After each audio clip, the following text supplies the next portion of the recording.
5 remaining mags as Scott had taken the others. Scott.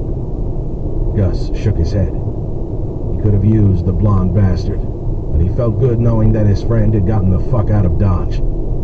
After today, Gus didn't think there would be much of Dodge left. He didn't have anywhere to put the pistol, so he stuffed it inside his hockey vest. It didn't feel comfortable there, but he was glad to have it. Spitting a gob sizzle of blood onto the floor, Gus sized up the locker for any other weapons. He hauled out the Bowie knife and stuffed its foot-long steel down his left boot. He took his pistol and shoved it down the other boot. That felt better. He felt better. He growled and had another 2 swallows of rum. Spitting again, he turned. There's a speed trap ahead. Spitting again, he turned back to the Benelli. Picking it up by the collapsible skeleton stock, he placed the butt against his shoulder. He cocked his head to gaze through its mounted scope. Yes, he thought. He felt fine. He grimaced, baring teeth that were no longer there.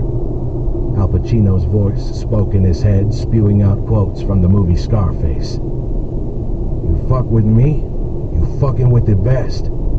Say hello to my little friend. Captain Morgan grinned at him. And this time, Gus grinned back. Chapter 30.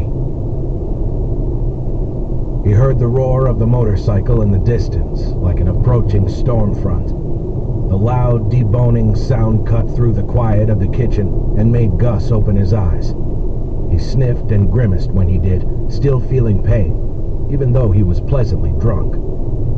He looked at the empty bottle of Jack Daniels on the kitchen island, and next to it, the drained bottle of Captain Morgan. The foppish captain still smiled.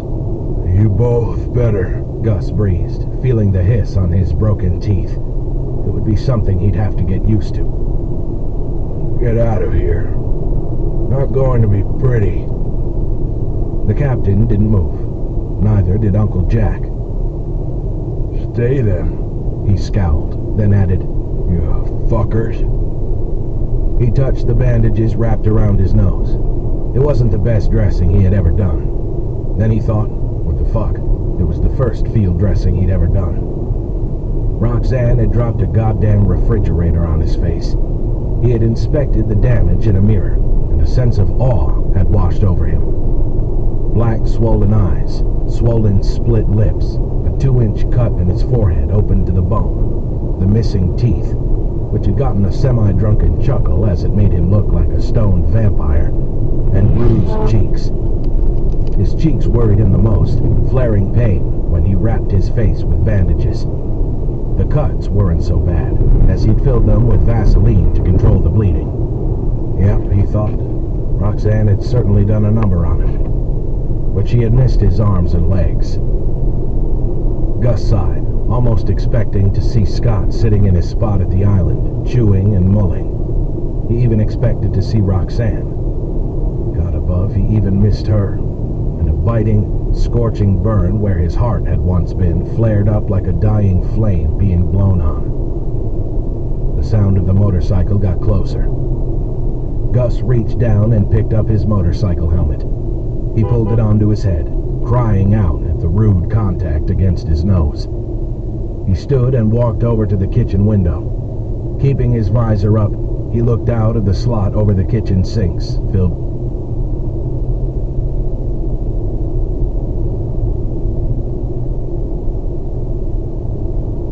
principle of being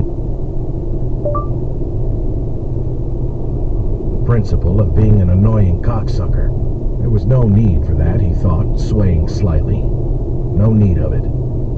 Shit like that would get a man shot. Or eaten.